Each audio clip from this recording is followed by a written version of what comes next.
Gender inequality can be summarized today by the fact that men have a higher status over women and have the ability to control women in vast spheres of their life due to the patriarchal nature of our society. This leads to an abuse of power via the form of sexual violence, which is when somebody forcibly acts in a sexual manner with malintent and without consent. This difference in power leads to an abuse of said power and creates a climate where sexual violence is a looming possibility.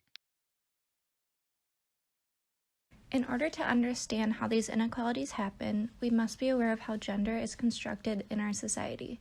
There's a wide-held belief that gender is determined by the biological sex of an individual, falsely implying psychological, behavioral, and social roles differ based on sex organs.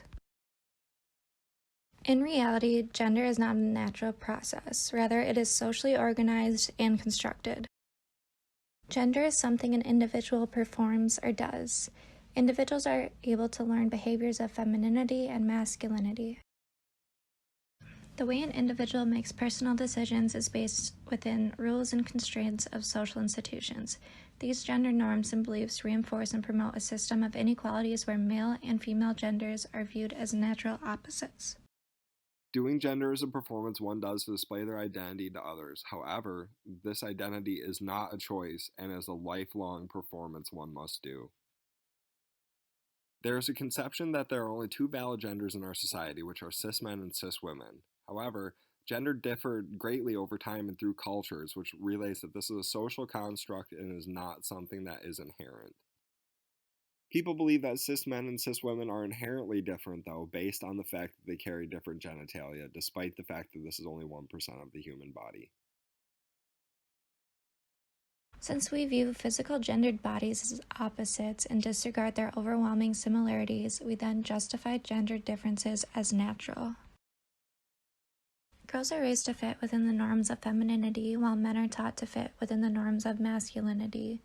These norms are built into an individual's identity and how they view themselves. Femininity norms shape girls to be submissive, nurturing of others, polite, passive, and objects of beauty. Boys are socialized to become dominant, successful, powerful, and strong. These dynamics facilitate male sexual aggression, objectification, and sense of ownership towards women. Women are taught vulnerability and that they are unable to protect themselves. Gendered conversations show men as natural aggressors, while women are seen as vulnerable objects. Masculinity holds its own set of constraints. Tactics such as bullying or homophobic discourse is used to police men who are acting outside of proper masculinity. This is a double performative where men assert their own masculinity by denying the masculinity of others. Masculinity holds the idea that men need to not only hold dominance over women, but hold dominance over other men. Gender policing ultimately reinforces gender differences, sexism, and inequality against women. Acting feminine means a man is losing the power and dominance he inherently has been given from masculinity. This stems from the idea if you're not properly masculine, your body becomes penetrable or rapeable.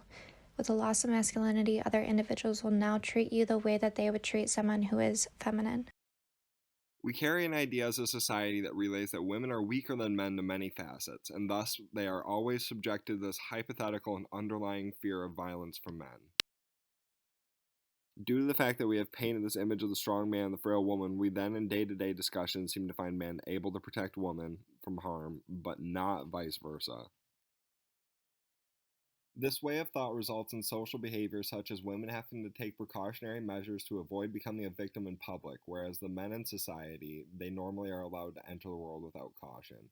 With rape culture and women, violent men sustain rape culture, and that is one of the major consequences of this train of thought. Kids learn a lot in school as a part of a hidden curriculum, and as a result, kids are socialized and learn how to act in society.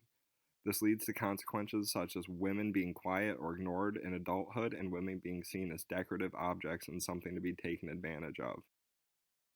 By addressing the similarities that outweigh the differences between men and women, the social idea of viewing women as weak and lesser than a man may be able to change. If we are made aware at a young age how similar we are, the concept that women are lesser than men can change and a mutual respect as humans can be formed, and the violence committed towards women can decline.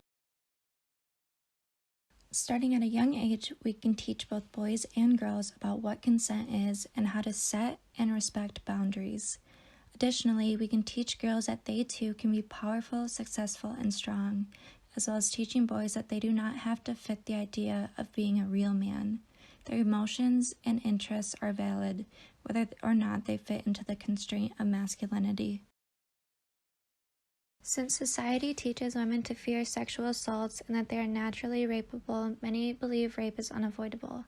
In turn, rather than prevented, women must live in potential fear and can only fight after an assault. One huge issue caused by this is that rape in society can only be addressed after it has happened. We can make changes in our society to end rape culture by looking at rape as a script and then changing the script. By understanding patterns of sexual assault, we can focus on rape prevention. We can learn how rape happens through a process of gendering where victimization and social scripts gain the target's participation, giving the rapist the power. Using this, we can implement measures that take the power away from the rapist and into the hands of women.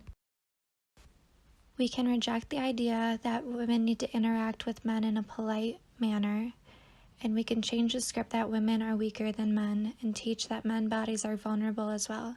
Lastly, we can encourage women that it's okay to fight back and take in-depth self-defense courses.